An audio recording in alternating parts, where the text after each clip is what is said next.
Hello friends, आपका अपने standard DP classes पे स्वागत है। जैसा कि आप लोग जानते हैं कि अभी स्टूडेंट्स में बहुत एक्साइटनेस है। क्यों है?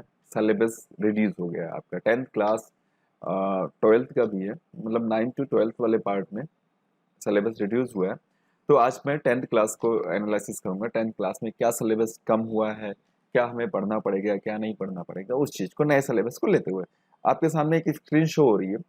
इस स्क्रीन में 10th का न्यू सिलेबस जो भी आया, रिवाइज सिलेबस 2020 एंड 2021, उसकी हम बात करेंगे। तो दोस्तों, अगर फर्स्ट टाइम अपने इस चैनल पे आ रहे हैं तो पहले तो इसको सब्सक्राइब कीजिए और साथ में बेल आइकन आ रहा है, उस पर क्लिक करके नोटिफिकेशन ऑन कीजिए। उसके बाद आप वीडियो को कंटिन्यू कीजिएगा। मैंने लाइव सेशन इसलिए नहीं लिया है क्योंकि सभी लोग इंटरेक्ट नहीं हो पाएंगे। फिर भी अगर आपकी कोई क्वेरीज रहती है तो मुझे क्वेश्चन पूछिएगा कमेंट सेशन में, मैं उसका जवाब जरूर दे दूंगा। और जरूरत पड़ेगी, ज्यादा डिमांड होगा तो हम लाइव सेशन लेके जो कंफ्यूजन होगा उसको हम क्लियर कर लेंगे। ओके, तो ये आपके सामने है स्क्रीन। फ्रेंड्स, जो अभी नया आया है एनसीईआरटी के अकॉर्डिंग, इसमें इन्होंने कहा है कि टोटल 10th क्लास के सारे चैप्टर्स को इन्होंने टोटल 7 यूनिट्स में डिवाइड किया है। फर्स्ट नंबर सिस्टम, जिसको जिसको 6 मार्क्स दिया है। सेकंड एलजेब्रा, इसको 20 मार्क्स दिया है। कोऑर्डिनेट ज्योमेट्री थर्ड यूनिट में 6 मार्क्स का है। ज्योमेट्री 15 मार्क्स है, इसमें और सारे चैप्टर इंक्लूडेड हैं। ट्रिग्नोमेट्री में 12 marks and mensuration 10 marks and statistics and probability उसको 11 मार्क्स दिया है। इस तरीके से टोटल 7 यूनिट्स बनाई है और टोटल आपके जो बोर्ड का पेपर होगा वो 80 मार्क्स का होगा। अब यहाँ आगे डिटेल स्टडी इन्होंने कर रखी है, किस तरीके से क्या आपका चेंजेस किया है। ठीक है, चलो इसको मैं आगे दिखाऊं दोस्तों। उससे पहले मैं आपको बताऊं कि इसमें अंदर जो इन्होंने 7 यूनिट्स डिवाइड किया वो कितने कौन कौन से चैप्टर इंक्लूडेड है, मैं उसकी पहले बात करूँ। बिल्कुल बड़े ढंग से हम इसको एनालिसिस करने जा रहे हैं। चलिए, तो इसकी मैं बात कर रहा हूँ। तो यहाँ देखिए आप सामने, मैंने इसको अपने लेवल पे कंप्लीट किया है। Revise syllabus of 2020 and 2021 class 10th class. अब यहाँ इसमें देखिए फ्रेंड्स, जैसा कि अभी पीछे हमने देखा था, यूनिट फर्स्ट नंबर सिस्टम था। टोटल मार्क्स कितने दिए थे उसने? 6 मार्क्स दिए थे। यूनिट फर्स्ट के अंदर नंबर सिस्टम के अंदर केवल एक चैप्टर है, आपको फर्स्ट चैप्टर ही आ रहा है। ओके, तो इसमें कोई टेंशन नहीं है। अब यूनिट सेकंड जो है आपका एल्जेब्रा, एल्जेब्रा टोटल मार्क्स कितने का है? 20 मार्क्स का है। इसमें चैप्टर कौन कौन से आ रहे हैं? एक तो पॉलिनोमियल्स आ रहा है, पॉलिनोमियल जो कि आपका चैप्टर नंबर सेकंड है। Okay, similarly pair of linear equation in two variable, ये आ रहा है, ये आपका चैप्टर नंबर थर्ड है। अब इसमें क्या क्या कट गया है, क्या क्या रह गया है, इसके बाद मैं इसको डिस्कस करता हूँ। पहले मैं बता दूं कौन सा चैप्टर किसके अंदर आ रहा है। ओके, आई थिंक आपको क्लियर समझ में आ रहा होगा। फिर भी कहीं कुछ डाउट हो कमेंट जरूर कीजिए दोस्तों। और अगर वीडियो अच्छा लग रहा है तो भाई लाइक तो बनता है। ओके, और इसके बाद थर्ड आपका चैप्टर नंबर फोर्थ है एक्सरसाइज का क्वाड्रेटिक इक्वेशन, ये आपका इसके अंदर आ रहा है एल्जेब्रा के अंदर। Okay, and chapter number fifth that is arithmetic progression, जिसको हम शॉर्टकट में क्या बोलते हैं? एपी कहते हैं। ओके, ये भी आपके एल्जेब्रा के अंदर। टोटल चैप्टर्स कितने हो गए? 1 2 3 4 5 5 चैप्टर्स मिला के 1 2 3 4, सॉरी 4 चैप्टर टोटल। ये 4 चैप्टर जो है आपके 20 मार्क्स का है। अब हर एक चैप्टर के अलग अलग मार्क्स डिवाइड है, वो आगे हम डिस्कस करेंगे। नाउ यूनिट थर्ड के अंदर जो है आपकी कोऑर्डिनेट ज्योमेट्री है, जो कि एक्सरसाइज चैप्टर नंबर कौन सा है आपका? 7 चैप्टर है। ओके, वो 6 मार्क्स का ही है। ओके, कोई इशू नहीं है। एंड ज्योमेट्री, ज्योमेट्री पार्ट के अंदर टोटल मार्क्स कितने दिए हैं? ज्योमेट्री को 15 मार्क्स दिया है। और चैप्टर्स कौन कौन से आ रहे हैं? एक तो 6 चैप्टर आ रहा है, ट्राइंगल्स जो सिमिलरिटीज थ्योरम्स जो है उसको प्रूव करेंगे, और कुछ थ्योरम्स इसमें कट गई है, उसको भी मैं डिस्कस करूंगा डिटेल में। उसके बाद सर्कल्स आ रहा है आपका ज्योमेट्री के अंदर।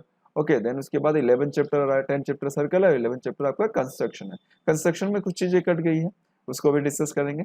फिर यूनिट नंबर आपका जो फोर्थ है, यूनिट फोर्थ में आपका जो आ रहा है वो ट्रिग्नोमेट्री आ रहा है। ट्रिग्नोमेट्री के अंदर जो टोटल मार्क्स इन्होंने असाइन किए हैं, 12 मार्क्स असाइन किए हैं। ओके, ट्रिग्नोमेट्री में जो चैप्टर्स आ रहे हैं वो chapter number 8 trigonometry. Okay, and chapter number 9 जो कि हाइट एंड डिस्टेंस है, ये वाला है। ओके, हाइट एंड डिस्टेंस मतलब angle of elevation and angle of depression, उसकी हम बात करते हैं। फिर उसके बाद करते हैं मेंसुरेशन। यूनिट नंबर 6 जो है आपकी वो मेंसुरेशन आया है। मेंसुरेशन को इन्होंने कितने मार्क्स दिए हैं? टोटल 10 मार्क्स दिए हैं। ओके, अब इसके अंदर चैप्टर्स कौन कौन से लिया है? इन्होंने 2 चैप्टर्स लिए। दो 2 चैप्टर कौन कौन से? एक तो आपका चैप्टर नंबर हो गया 12 एरिया रिलेटेड टू सर्कल्स, और नेक्स्ट चैप्टर हो गया 13 सरफेस एरिया एंड वॉल्यूम्स इसके अंदर। ओके, यूनिट नंबर 7 जो लिया है वो स्टैटिक्स एंड प्रोबेबिलिटी है। ये टोटल मार्क्स जो है दोस्तों वो 11 मार्क्स का है। ओके, कितने मार्क्स का है? 11 मार्क्स का है। और इसके अंदर स्टैटिक्स एंड प्रोबेबिलिटी दोनों चैप्टर है। स्टैटिक्स में कुछ चेंज हुआ है, तो उसको मैं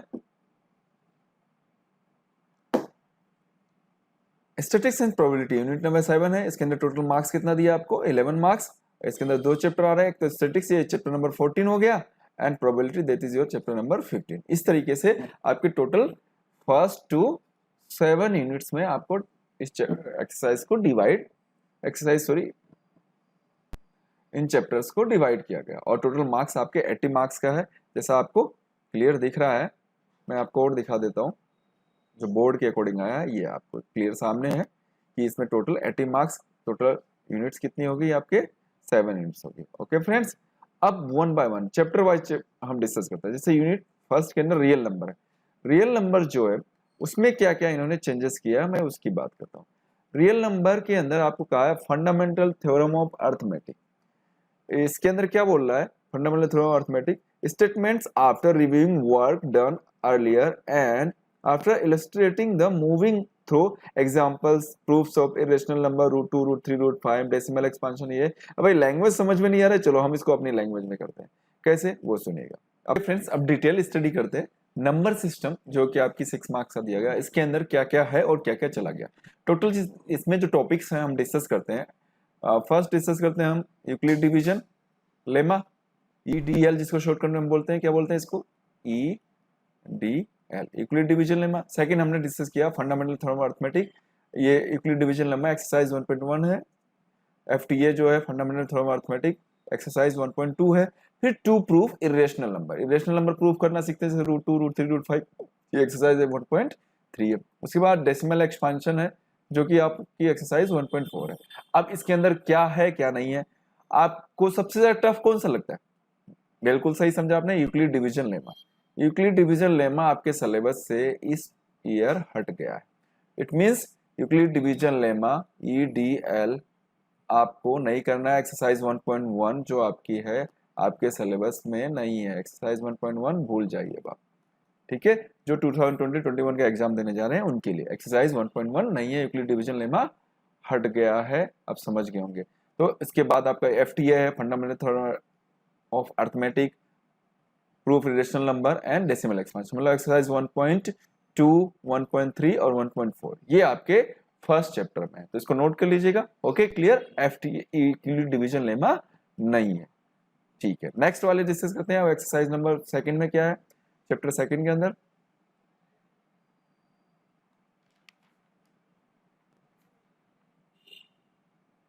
सेकंड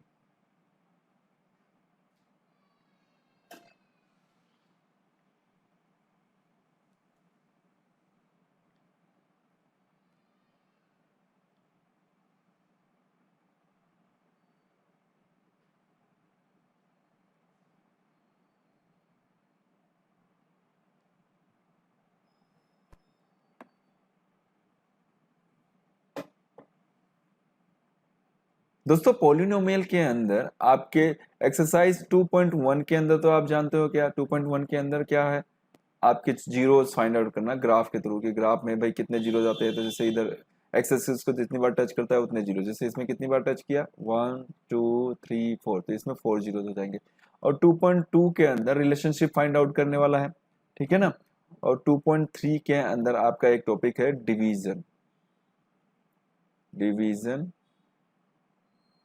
एल्गोरिथम इसको बोलते हैं। अब डिवीजन एल्गोरिथम क्या होता है दोस्तों, आपको पता है ना, डिवाइड करते जैसे कि 2 जीरोस गिवन है, रिमेनिंग जीरोस फाइंड आउट करना है। जैसे कि √2 एक जीरोस √2 एंड -√2 है, तो रिमेनिंग जीरोस फाइंड आउट करो। जैसे कि आपके एग्जांपल के अंदर अगर मैं बात करूं एक्सरसाइज, सीधा एक्सरसाइज की बात करें, एक्सरसाइज 2.3, मैं एक्सरसाइज 2.3 की बात कर रहा हूं, तो एक्सरसाइज 2.3 बिल्कुल आपके खत्म हो गया है। इसके अंदर बिल्कुल नहीं करना, डिवाइड करने वाले जो क्वेश्चन है डिवाइड करके जो करने वाले हैं वो नहीं करना है। तो एक्सरसाइज 2.3 आपको नहीं करना है, तो इससे रिलेटेड जो एग्जाम्पल्स हैं वो भी आपको नहीं करना है। अब एग्जाम्पल्स कौन कौन से है उसको मैं डिस्कस कर लेता हूँ। तो अगर मैं बात करूँ एग्जाम्पल की, तो एग्जाम्पल नंबर आपकी सेकंड चैप्टर में एग्जाम्पल नंबर आप 9 जो है वो नहीं करना है, ठीक है जी। एग्जाम्पल नंबर 9 डिवीजन एल्गोरिथम से रिलेटेड, एग्जाम्पल नंबर 7 मतलब 2.3 के जो भी एग्जाम्पल्स हैं वो अब आपके काम के नहीं रहे। ओके, एंड 2.3 जो आपकी एक्सरसाइज है, एक्सरसाइज 2.3, इसका एक भी क्वेश्चन आपको नहीं करना है, मतलब फर्स्ट टू लगाकर फिफ्थ तक के कोई भी क्वेश्चन आपको नहीं करना है, कंप्लीट एक्सरसाइज 2.3। और डिवीजन से रिलेटेड जो भी क्वेश्चन है, अगर आप चले एक्सरसाइज 2.4 की बात करूं जो आपकी ऑप्शनल है, जो कि आपके स्टैंडर्ड मैथमेटिक्स वाले करते हैं। तो उसमें अगर आप क्वेश्चन को आप डिलीट करेंगे तो जैसे फर्स्ट क्वेश्चन तो आपको करना है, सेकंड भी आपको करना है, और आपको कौन सा क्वेश्चन नहीं करना है, question number third, fourth and fifth, ये क्वेश्चन आपको नहीं करना है। ठीक है, अपने न्यू सिलेबस के अकॉर्डिंग। हाँ, नॉलेज के अकॉर्डिंग आप कर सकते हैं, बट हाँ, बोर्ड के एग्जाम में आपको ये चैप्टर्स के इन क्वेश्चंस को नहीं करना है आपको। ठीक है जी, तो ये था आपका सेकंड चैप्टर। अब थर्ड चैप्टर को देखते हैं हम लोग।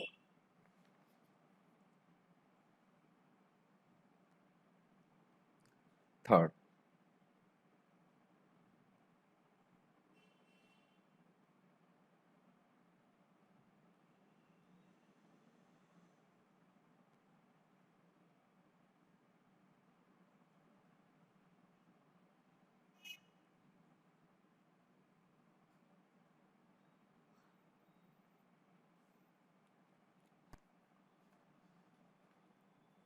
फ्रेंड्स, चैप्टर नंबर थर्ड के अंदर आपको पता है चैप्टर का नाम क्या है, pair of linear equations in two variable. इसके अंदर आपको पता है टू वेरिएबल के इक्वेशन लाइक कैसे a1x plus b1y plus c1 is equal to zero, और एक इक्वेशन होता है a2x plus b2y plus c2 is equal to zero.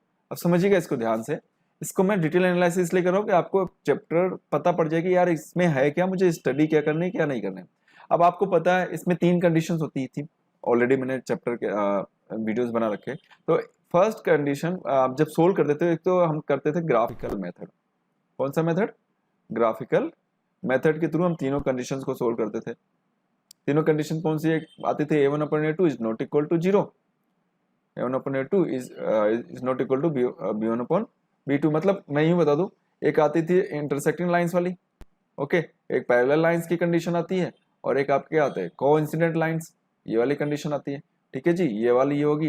Second वाली में क्या हो जाएगा? a1/a2 is equal to b1/b2 is not equal to c1/c2। और थर्ड में क्या होंगे? तीनों के तीनों आपके इक्वल हो जाएंगे जी। ठीक है ना। अब सुनिएगा, अब जो फर्स्ट वाली केस होती है इसमें यूनिक सॉल्यूशन निकलता है। यूनिक सॉल्यूशन के लिए हमारे पास तीन मेथड्स और हैं। कौन कौन से मेथड?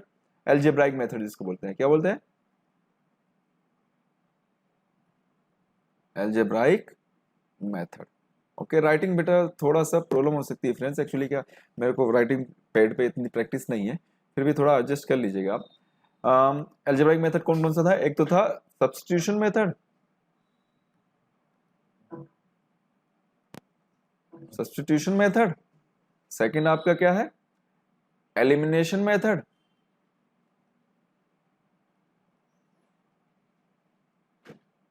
ओके, और थर्ड वन जो हमारा था वो था आपका क्रॉस मल्टीप्लिकेशन मेथड। सबसे टफ मेथड जो आपका है वो कौन सा आपको लग रहा है? सबसे ज्यादा परेशान करने वाला कौन सा मेथड है? Cross multiplication method. ठीक है ना। तो ये आपके सिलेबस से हटा दिया गया है। कौन सा मेथड? Cross multiplication method. ठीक है, ये एक्सरसाइज में जो एक्सरसाइज, एक्चुअली अगर मैं एक्सरसाइज की बात करूं तो क्रॉस मल्टीप्लिकेशन मेथड आपके एक्सरसाइज नंबर 3.5 के अंदर है। ओके, क्रॉस मल्टीप्लिकेशन मेथड आपका जो एक्सरसाइज 3.5 3.5 में क्रॉस मल्टीप्लिकेशन मेथड है। तो फ्रेंड्स ध्यान रखिएगा, अब इस एक्सरसाइज 3.5 पूरा काटना नहीं है। कुछ वीडियोस में आपको ऐसा कहा होगा कि एक्सरसाइज 3.5 बिल्कुल काट दिया गया है। नो, आपको क्या करना है, उन जो 3.5 के जो क्वेश्चन है, आप रिमेनिंग टू मेथड्स जो है ना, सब्स्टिट्यूशन और एलिमिनेशन मेथड, उसके थ्रू इनके क्वेश्चंस को आप करेंगे। ओके जी, ये चीज क्लियर हो गया। और फिर उसके बाद आपका आता है रिड्यूसिबल टू लीनियर इक्वेशन। अगली जो है reducible to equation, reducible to linear equation, मतलब एक्सरसाइज नंबर आपके कौन सा है? 3.6। ठीक है जी, तो उसको करना है। इक्वेशन में से 1/x नहीं है, जनरल क्वेश्चन। ठीक है, जो जरा टफ लैंग्वेज वाले क्वेश्चंस नहीं आएंगे एग्जाम में, ये निश्चित रहिए। वर्ड प्रॉब्लम्स जो है ना, वर्ड प्रॉब्लम के क्वेश्चंस इस बार अवॉइड किया जाएगा, मतलब बिल्कुल सिंपल वे में चलेंगे। लेकिन स्टैंडर्ड वाले जो है ना, वो ध्यान रखिएगा, क्रॉस मल्टीप्लिकेशन मेथड तो आपको नहीं करना है, बट वर्ड प्रॉब्लम के क्वेश्चंस भी आप करिएगा, क्योंकि बिकॉज एग्जाम का पेपर पहले से हमें नहीं पता कि क्या होने वाला क्या नहीं होने वाला, तो एक प्रोबेबिलिटी होती है हर चीज की। हाँ जी, चलिए, तो ये आई थिंक ये पार्ट आपका क्लियर हो गया। चलो, 3.5 third pair of linear equation समझ में आ गया। ठीक है, आगे बढ़ते हैं अब हम लोग क्वाड्रेटिक इक्वेशंस की।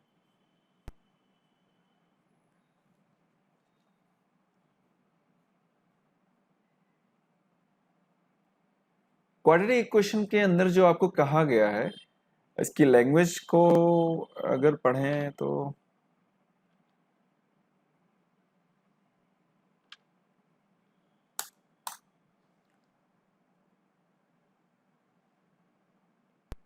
बोर्ड का जो ये आया हुआ है ना, ये पीडीएफ फॉर्म में मैंने लिख रखा है, यहाँ पे शो कर रखा है। तो क्वाड्रेटिक इक्वेशन के अंदर आप देखिए, क्वाड्रेटिक इक्वेशन में क्या है, standard form of quadratic equations x square plus b x plus c is not equal to zero, solution of the quadratic equations only real roots का हम सॉल्यूशन करते हैं by factorization method and by using the quadratic formula and relationship between the nature of roots. अब इसको मैं explain करता हूं कैसे क्या होगा, ठीक है जी। चलो, क्वाड्रेटिक इक्वेशन में आपको पता होना चाहिए आपके क्वाड्रेटिक इक्वेशन में कितने चैप्टर एक्सरसाइजेस हैं। एक तो स्टैंडर्ड फॉर्म अपना क्या है, x square plus b x plus c equal to zero.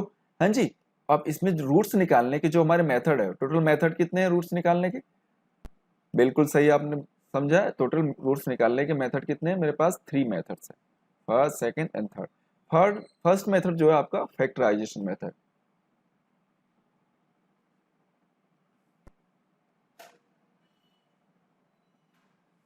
First है आपका factorization, okay, factorization method by factorization. Second आपका जो मेथड आता है वो आपका आता है completing square method, completing square method, ठीक है। अच्छा, इसमें कुछ स्टेप्स होते हैं, टोटल और स्टेप्स होते हैं, मैंने वीडियोस का बना रखा है, आप देख भी सकते हैं। कंप्लीटिंग स्क्वायर मेथड, उसके बाद आपका आता है फॉर्मूला मेथड, फॉर्मूला मेथड, और इस मेथड को हम क्या बोलते हैं, श्रीधराचार्य फॉर्मूला भी बोलते हैं, श्रीधराचार्य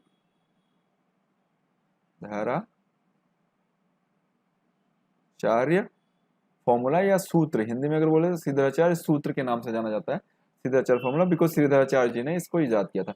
अब यहाँ हटा क्या है, यहाँ फ्रेंड्स आपको सबसे ज्यादा प्रॉब्लम क्या करता था, आपको सबसे ज्यादा प्रॉब्लम कंप्लीटिंग स्क्वायर करता था, तो ये आपका हट गया है जी, कंप्लीटिंग स्क्वायर मेथड आपको नहीं करना है। तो अब आप कहेंगे भाई कंप्लीटिंग स्क्वायर मेथड वाला जो एक्सरसाइज है उसका क्या करूं, बिल्कुल जी, उस एक्सरसाइज को पूरी मत काटिए, आपको उस एक्सरसाइज के जो क्वेश्चन है वो आप फैक्टर मेथड या फॉर्मूला मेथड के थ्रू आप ट्राई कीजिए। जो फैक्टराइजेशन मेथड से नहीं हो रहा, फॉर्मूला मेथड से या सीधाचार फॉर्मूला की मेथड से उन क्वेश्चंस को प्रैक्टिस जरूर कर लीजिएगा। ये नहीं आप एक्सरसाइज खत्म कर दो, काट दो। तो कौन सी एक्सरसाइज की बात कर रहे हैं, और एक चीज और है इसके अंदर, वर्ड प्रॉब्लम। बहुत सारे वीडियोस में कहा गया आपका जो वर्ड प्रॉब्लम है ना, वो आपके वर्ड प्रॉब्लम नहीं आएंगे, ठीक है जी। मैं चेक कर लेता हूं वर्ड प्रॉब्लम के लिए, लैंग्वेज प्रॉब्लम, हाँ, वर्ड प्रॉब्लम्स के लिए आपको मना किया गया है कि वर्ड प्रॉब्लम टफ पड़ता है तो वो नहीं आने वाले, जैसे बोर्ड वाले क्वेश्चन बहुत सारे ऐसे, तो वर्ड प्रॉब्लम मतलब इजी, पूरा इजी पैटर्न कर दिएगा। वर्ड प्रॉब्लम के क्वेश्चंस आने के कम चांसेस है, जो डायरेक्टली जो फैक्टराइजेशन और फॉर्मूला मेथड के क्वेश्चन है उनको ट्राई कर लीजिएगा। बट मैं यही कहूंगा फ्रेंड्स, चलो इन्होंने कर तो दिया है, बट स्टैंडर्ड वाले जो है, बेसिक वालों को तो ज्यादा माथापच्ची नहीं करनी, स्टैंडर्ड वाले टफ क्वेश्चन तो नहीं करेंगे, सिंपल जो वर्ड प्रॉब्लम है उनको जरूर ट्राई कर लीजिएगा। हाँ जी, ओके, क्लियर। अगर आप चाहें तो मैं क्वेश्चंस भी कटवा दूं, पर क्वेश्चंस कटवाने का कोई मतलब नहीं। जैसे एक्सरसाइज मैं बात करूं 4.2 के अंदर जो वर्ड प्रॉब्लम है, ठीक है, पूरा वर्ड प्रॉब्लम आप हटा दीजिए, वर्ड प्रॉब्लम क्वेश्चंस करना ही नहीं है, ठीक है ना। बट आप अगर अपने नॉलेज के हिसाब से चाहें तो उनको पढ़ सकते हैं, but exam point of view से इतना इंपॉर्टेंट नहीं है, वो हट गया है। ओके जी, चलो अब हम बात कर रहे हैं किसकी, अर्थमेटिक प्रोग्रेशन। इसमें चलिए आप एपी के अंदर आपको बता दूं, nth term of AP, nth term of AP, ये क्वेश्चन मतलब ये चैप्टर जो है आपका जो एक्सरसाइज 5.1 है वो आपको बिल्कुल पूरा करना है। फिर sum of nth term, sum of nth term of AP, हैं जी, ये एक्सरसाइज 5.3 है। इसको सॉरी 2 में बिल्कुल सिंपल है करना है, और ये 5.1 में तो बिल्कुल सिंपल है, एंड 5.2 के अंदर आपके nth term of AP find out करना है, 5.3 के अंदर ये बोला है। अब यहाँ बात करते हैं वर्ड प्रॉब्लम, वापस वर्ड प्रॉब्लम की बात करो। वर्ड प्रॉब्लम के अंदर क्या जो टफ है, ज्यादा टफ है वर्ड प्रॉब्लम, वो आपको नहीं करने, वो इतना नहीं पूछा जाएगा। हाँ जी, जो सिंपल सिंपल वे में है वही आपको करना है, ठीक है ना। तो इस चीज का ख्याल रखिएगा। लेकिन मैं यही चीज कहूंगा फ्रेंड्स, अगर कोई चीज आपको स्टडी करने में प्रॉब्लम नहीं है, नॉर्मल बिना स्ट्रेस के, ठीक है ना। एज ए नॉलेज अगर पढ़ना करना चाहे तो उनको कर सकते हैं, कोई इशू नहीं है। स्टैंडर्ड वाले आपको पता है कंपटीशन देना तो उसको प्रैक्टिस कर लीजिएगा, बट हाँ according to exam point of view से टफ जो वर्ड प्रॉब्लम वो नहीं आएंगी, हैं जी। चलिए जी, ओके अब मैं बात कर रहा हूँ 6th चैप्टर ट्राइंगल्स। ट्राइंगल्स के अंदर आपके थ्योरम प्रूव में जो आ रही है वो थ्योरम, एक तो first Thales theorem, area related to मतलब इनर ट्राइंगल। क्या ये थ्योरम क्या कहती है, inner triangle a line parallel to one side divide remaining two sides in equal ratio. जैसे ये लाइन जो है ना, ये वाली लाइन, सपोज इसका नेम देता हूँ ए बी सी, मैंने प्रूफ करा रखी है थ्योरम, एंड ये डी हो गया, तो डी पैरेलल है बी सी के, तो रिमेनिंग टू साइड्स जो ये बची है ए बी एंड ए सी को, तो इक्वल रेशियोज में डिवाइड करता है, सेम रेशियोज। ये थेल्स थ्योरम कहलाती है। थ्योरम नंबर आपके, थ्योरम आपका 6.1 है, ठीक है ना। तो जो नहीं है मैं उसकी बात करता हूँ, आपके theorem number 6.6 and theorem number 6.9 ये दोनों हट चुका है, ठीक है जी। बाकी जो सारी थ्योरम्स है एस एस ए एस, ये सारी थ्योरम्स हैं, इन पे इनको करना है, इन पे बेस्ड जो क्वेश्चंस है वो भी आपको करना है, ठीक है। तो इसके अंदर ज्यादा चेंजेस नहीं है, प्रूविंग वाले जो थ्योरम आपको मैंने बता दिया है, ठीक है। इसमें काफी आप परेशान होते हैं इस चैप्टर से रिलेटेड। अब चैप्टर नंबर 7 की बात करता हूं, coordinate geometry. Okay, coordinate geometry के अंदर फ्रेंड्स मैं डायरेक्टली बोल देता हूँ 7.1, 7.2 एंड 7.3। 1 में आपके क्या है, डिस्टेंस फॉर्मूला।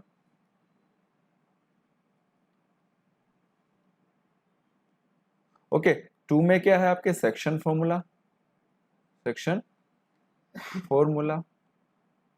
और एक और आता है डिवीजन फॉर्मूला। सेक्शन फॉर्मूला को हम डिवीजन फॉर्मूला भी बोलते हैं, फॉर्मूला, ठीक है। या और एक और इसी के अंदर क्या, mid point formula. Mid point से अगर डिवाइड करें, मिड पॉइंट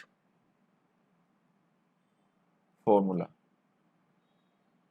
ओके जी, मिड पॉइंट फॉर्मूला। और आपकी जो 7.3 के अंदर है area related to triangle, area of triangle ये है। तो आपके जो हटा है वो आपका एक्सरसाइज 7.3 बिल्कुल हट गया है। एरिया ऑफ ट्राइंगल जो फाइंड आउट करते थे वो हट गया है, तो आपके 7.3 नहीं करना है। और आपके ऑप्शनल अगर इसके अंदर है, मेरे हिसाब से नहीं है, तो उसके अंदर आपको एक्सरसाइज एरिया रिलेटेड टू, हाँ जी ऑप्शनल तो चेक कर लेता हूँ मैं।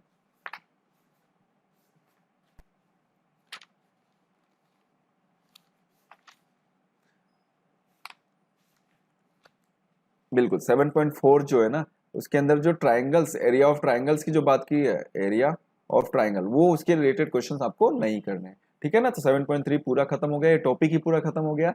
तो इस खत्म होने का मतलब आपके 2020 एंड 21 के अंदर नहीं आएगा। कोविड का आपको फायदा मिल रहा है, बिकॉज रेगुलरली आपकी क्लासेस नहीं चल रही है, टाइम बहुत शॉर्टेज है, इसकी वजह से ये सब हटाया गया है, ठीक है, जिससे आप स्ट्रेस में ना रहे, टेंशन फ्री रहे, हैं जी। चलिए, तो ये कंप्लीट हो गया कोऑर्डिनेट ज्योमेट्री। आगे अगली चैप्टर की बात करें हम, 8।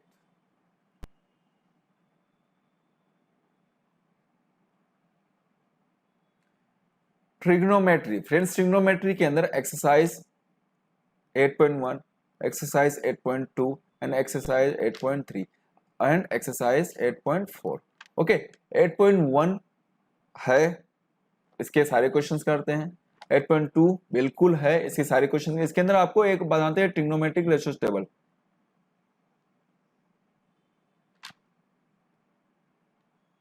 ट्राइगोनोमेट्रिक रेशो टेबल जो आप बनाते हैं, आपके बुक में है टेबल, जैसे 0 degree, 30 degree, 45 degree, 60 degree, 90 degree, फिर साइन थीटा की वैल्यू फाइंड आउट कर लेते हैं, कोस की फाइंड आउट करते हैं, ठीक है जी।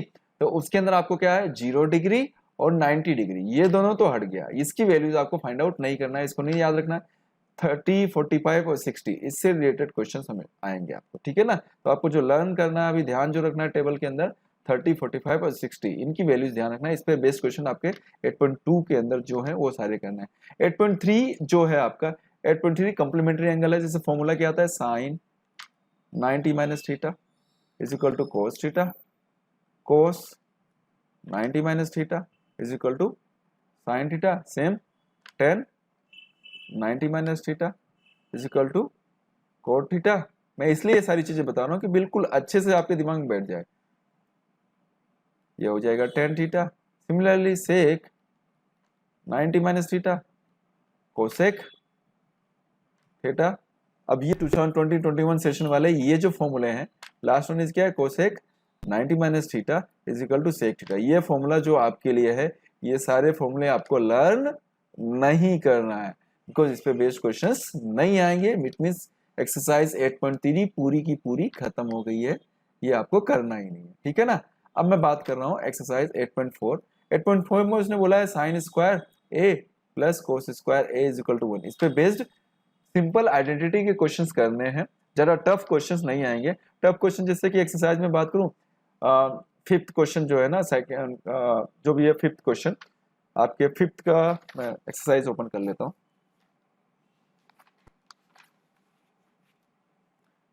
यस, फिफ्थ क्वेश्चन ना, फिफ्थ क्वेश्चन टफ पड़ता है, वोट बिल्कुल नहीं करना है। एग्जाम्पल नंबर इसी तरह है, एग्जाम्पल नंबर इसका, एग्जाम्पल नंबर कौन सा है भाई, 15। एग्जाम्पल नंबर 15 टफ, मतलब टफ क्वेश्चंस है जो ना, वो नहीं आएंगे, तो उनको आपको करना ही नहीं है। जो सिंपल है, सिंपल आइडेंटिटी बोर्ड में आए हुए आइडेंटिटीज हैं सिंपल वाले, उनको सारे करने हैं, ठीक है जी।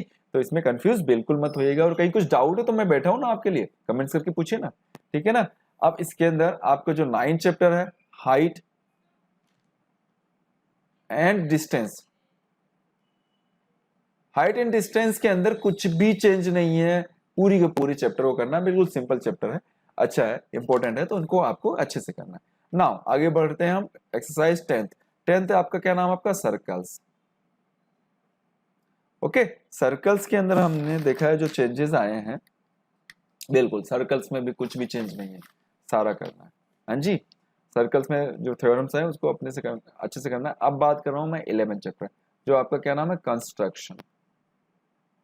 कंस्ट्रक्शन के लिए आप, मैं आपके लिए खुशखबरी ये है कि आपको पता है ना, एक ट्राइंगल दिया होता था, उसके सिमिलर दूसरा ट्राइंगल आपको बनाना पड़ता था, उसके अंदर भाई इस तरीके से आगे करते थे, जैसे ये शो किया ना, ये फिर जो भी है, तो आपको सिमिलर ट्राइंगल, मतलब कि आपका एक्सरसाइज में बात करूं, एक्सरसाइज 11.1 जो है ना, उसका क्वेश्चन नंबर फर्स्ट जो है वो तो आपको करना है, उसके बाद के जो क्वेश्चन है 2 से लगा के जितने भी लास्ट के क्वेश्चंस है, मैं आपको देख के बता देता हूं।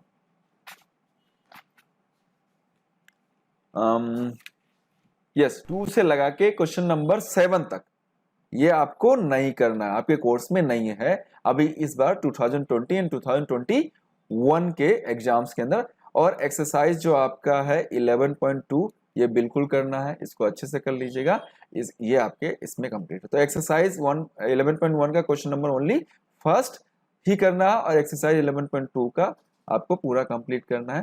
तो 11.1 में जो area of similar triangle, sorry similar triangle जो बनाना था ना, उससे रिलेटेड जो क्वेश्चन जितने भी है ना एग्जांपल्स, वो भी आपको ड्रॉप कर देना एक्सरसाइज 11.1 के पहले वाले। हाँ जी, क्लियर है। और 10th का तो आपको समझ में आ गया ना, 10th में 2 थ्योरम्स है। थ्योरम्स जो है, तो जैसे एक थ्योरम कौन सी है, कोई सर्कल है, उसके सेंटर से टेंजेंट पे, टेंजेंट जो पॉइंट ऑफ कॉन्टेक्ट 90 डिग्री, और एक होता है एक्सटर्नल पॉइंट से जब टेंजेंट ड्रॉ करते हैं, ठीक है जी, तो वो लेंथ में क्या होती है, इक्वल होती है, जैसे P A and P B, मतलब ये दो टॉपिक्स है, इसमें अंदर कुछ चेंज ही नहीं हुआ, ये मान के चलो 10th में कुछ भी चेंज नहीं है। आपको पूरी एक्सरसाइज करना है। कंस्ट्रक्शन में आपको बता दिया मैंने कि आपको सिमिलरिटी वाला पार्ट चेंज है। हाँ जी, ठीक है, ओके। कंफ्यूजन बिल्कुल नहीं होना चाहिए, कमेंट्स कीजिएगा, पूछिएगा, और वीडियोस अगर अच्छे लग रहे हैं तो बिल्कुल लाइक कीजिए फ्रेंड्स। और मैंने ऑलरेडी आपको पूरा 10th का पूरा चैप्टर कंप्लीट कर रखा है, ठीक है। 11 चैप्टर हो गया, आप 12 चैप्टर का क्या नाम है, एरिया रिलेटेड टू सर्कल्स। हाँ जी,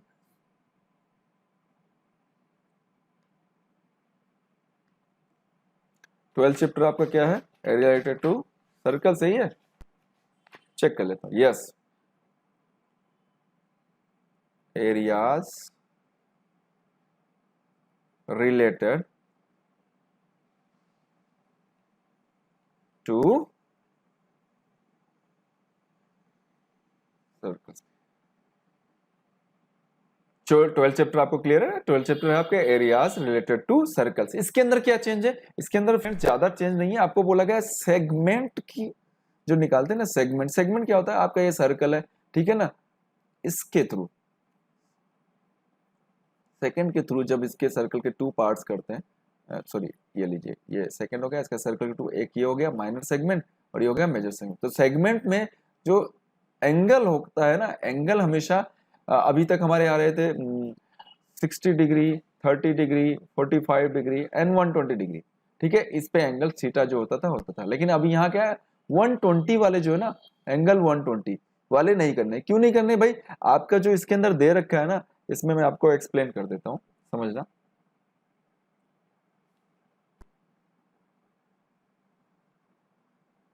सर्कल्स की अगर मैं सरफेस, यस, हाँ जी, सर्फ रिलेटेड टू, इसमें क्या, एरियाज रिलेटेड टू, क्या बोला, areas related to volume and combination of any two of following cubes, cube, sorry ये गलत बोल रहा हूं मैं।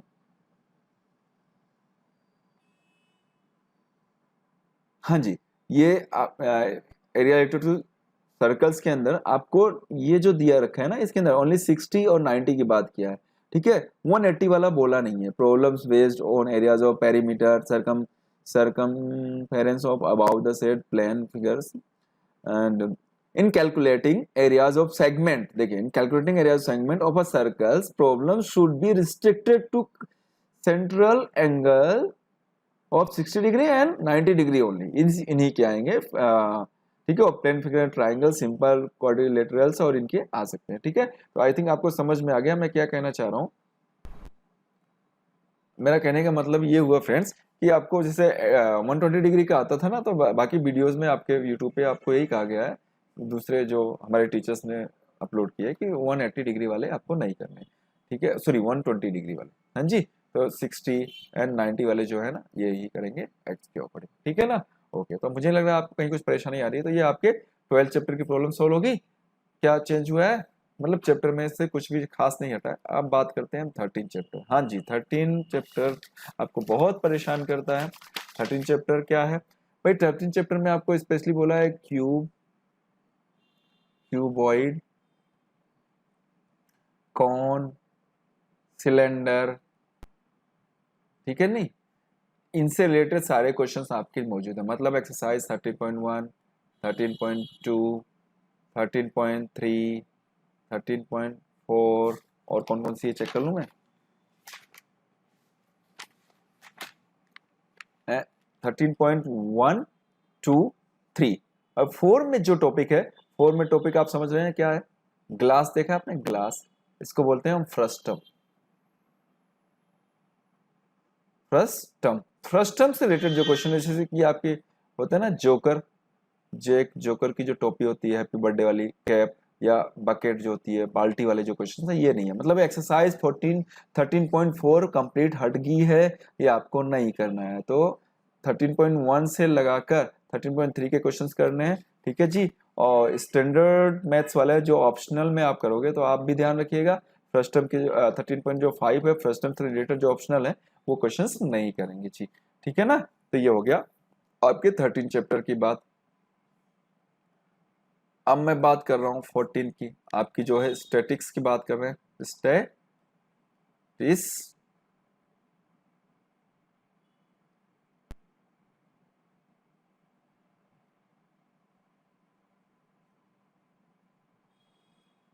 स्टेटिस्टिक्स। ओके, इसके अंदर आपके 3 टॉपिक्स होते हैं, तो mean, mode and last one is median. And उसके बाद आपको ओजिब निकालना होता है। ओजिब मतलब आपको लेस देन या फिर मोर देन टेबल दे रखी थी, more than CF cumulative frequency आपको गिवन है। ठीक है जी, तो ये निकालना। तो मीन निकालने के यू हैव 3 मेथड्स। कौन कौन से? डायरेक्ट मेथड, समझिएगा मैं बताना क्या चाह रहा हूं। डायरेक्ट मेथड, दूसरा आपका assumed mean method, mean method, and last one is आपका आता है स्टेप डेविएशन मेथड। अच्छा, सबसे टफ मेथड कौन सा है? आपके सीनियर्स ने बताया होगा अगर आपकी चैप्टर नहीं पढ़ा है। ठीक है ना, सबसे टफ जो है वो आपका पड़ेगा स्टेप डेविएशन। ये आपके सिलेबस से हटा दिया गया है। तो मीन निकालने का जो स्टेप डेविएशन मेथड है वो आपको बिल्कुल नहीं करना है। ठीक है ना, तो आपको डायरेक्ट मेथड और एज्यूम्ड मीन मेथड ये यूज करना है। एक तो ये मोड बिल्कुल एज इट इज आपको बना हुआ है, मीडियन आपको एज इट इज निकालना है, और अजीब जो है ना, अजीब आपको नहीं करना, अजीब भी हटा दिया गया। तो मीन मोड मीडियन के क्वेश्चंस आपके है इसके अंदर, ओके, और ये आपके हटा दिए गए हैं। आपको दिखा देता हूं इसमें क्या लिख रखा है। इस mean median and mode of grouped data, mean median and mode of group data by model situation and step deviation method for finding the mean to be avoided. ठीक है जी, तो ये अवॉइड कर लिया गया है। तो अजीब मेथड भी आपके नहीं है। हाँ जी, तो स्टैटिक्स में आपको ये पार्ट अच्छे से क्लियर हो गया कि आपको स्टैटिक्स में क्या नहीं करना है। एक तो स्टेप डेविएशन मेथड अवॉइड कर दिया गया है, और मतलब ये एक्सरसाइज आपकी होगी 14.1 एंड 14.2, 14.3 और ये 14.4। तो 14.4 बिल्कुल खत्म। 14.1 के अंदर स्टेप डेविएशन हटा दीजिएगा, उससे रिलेटेड उससे क्वेश्चन नहीं करना है, और ये वाला कंप्लीट। हाँ जी, ये तो रहा आपका स्टैटिक्स। अब बात करते हैं प्रोबेबिलिटी की। प्रोबेबिलिटी के अंदर कुछ भी नहीं चेंज हुआ है, जो कुछ है सारे क्वेश्चंस डाइस के ऊपर, प्लेइंग कार्ड्स के ऊपर, ये सारे जो है ना क्वेश्चन आपको करने हैं। तो प्रोबेबिलिटी के अंदर अगर हम देखें तो nothing change. Classical definition of probability, simple problems of finding the probability of an events. ठीक है जी, तो इसके अंदर कुछ भी चेंज नहीं है। ओके, प्रोबेबिलिटी के अंदर कुछ भी चेंज नहीं है। पूरा जो आपका चैप्टर है, बिकॉज 15.1 एक ही एक्सरसाइज है, ये पूरा आपको कंप्लीट करना है। तो ये आपका न्यू सिलेबस 2020 एंड 2021 में जो रिव्यू होके आया है, ऑलमोस्ट 30% आपके चेंज कर दिया गया। टफेस्ट पार्ट बिल्कुल जो है ना आपका चेंज कर दिया गया है। तो आपको क्विक रिविजन में आपने समझ लिया, फर्स्ट चैप्टर में आपको क्या हटाया गया है, Euclid division lemma. Second chapter में आपको डिवीजन एल्गोरिथम में हटा दिया गया। थर्ड चैप्टर में आपके cross multiplication, okay, cross multiplication. Fourth chapter में आपके completing square method. Fifth chapter में आपके वर्ड प्रॉब्लम्स हटा दिए गए हैं जो टफ वाले हैं। सिक्स चैप्टर में आपके थ्योरम नंबर 6.6 एंड 6.9 जो है, ये दोनों हटा दिए गए हैं। सेवन चैप्टर में आपको एरिया ऑफ ट्राइंगल आपको फाइंड आउट नहीं करना है। एट चैप्टर में आपको एक्सरसाइज 8.3 नहीं आएगी। 9 चैप्टर एज इट इज बना हुआ है, 10 चैप्टर एज इट इज है। 11 चैप्टर में आपको ट्राइंगल, सिमिलर ट्राइंगल जो आपको कंस्ट्रक्ट करना होता था वो हटा दिया गया है। 12 चैप्टर में थीटा 180 डिग्री से रिलेटेड जो भी ये सेगमेंट फाइंड आउट करते थे वो नहीं आएगा। एंड 13 चैप्टर के अंदर आपको फ्रस्टम जो है, फ्रस्टम जो कि बकेट जो होता था, बाल्टी जिसको हम बोलते हैं, बकेट, ये वाला हटा दिया गया है। ये टॉपिक नहीं है, मतलब 13.4 एक्सरसाइज बिल्कुल नहीं है। 14 चैप्टर के अंदर आप जानते हो स्टेप डेविएशन मेथड आपके बिल्कुल नहीं है, ओके, एंड अजीब वाले क्वेश्चन है, और 15 चैप्टर एज इट इज बना हुआ है। तो दोस्तों ये था आपका मेजर चेंजेस जो कि आपके यहाँ पर एनसीईआरटी ने इस साल 2020 एंड 2021 में किया है दोस्तों। अब मुझे लग रहा है आपको कंफ्यूजन बिल्कुल नहीं होगा। वीडियो अच्छे से देखिएगा, और कहीं कुछ भी कंफ्यूजन तो आप कमेंट्स कीजिएगा, जरूरत पड़ेगी इससे रिलेटेड तो मैं एक लाइव सेशन भी ले लूंगा। ओके फ्रेंड्स, तो जो पहली बार अपने इस चैनल पे आए हैं उसको उसे सब्सक्राइब कीजिए, साथ में बेल आइकन आ रहा है उस पर क्लिक करके नोटिफिकेशन अलाउ कर लिए। और एक चीज और ध्यान रखिएगा, मैं आगे से आगे आपके न्यू सिलेबस के अकॉर्डिंग क्वेश्चंस और मैं बनाता जाऊंगा, आपको हेल्प मिलेगी। सारे चैप्टर्स वाइज मैंने ऑलरेडी वीडियोस बना रखे हैं, तो उसके अंदर जो जो टॉपिक्स हैं उनकी क्वेश्चंस को आप देखिए और एंजॉय कीजिए। Okay friends, thank you so much.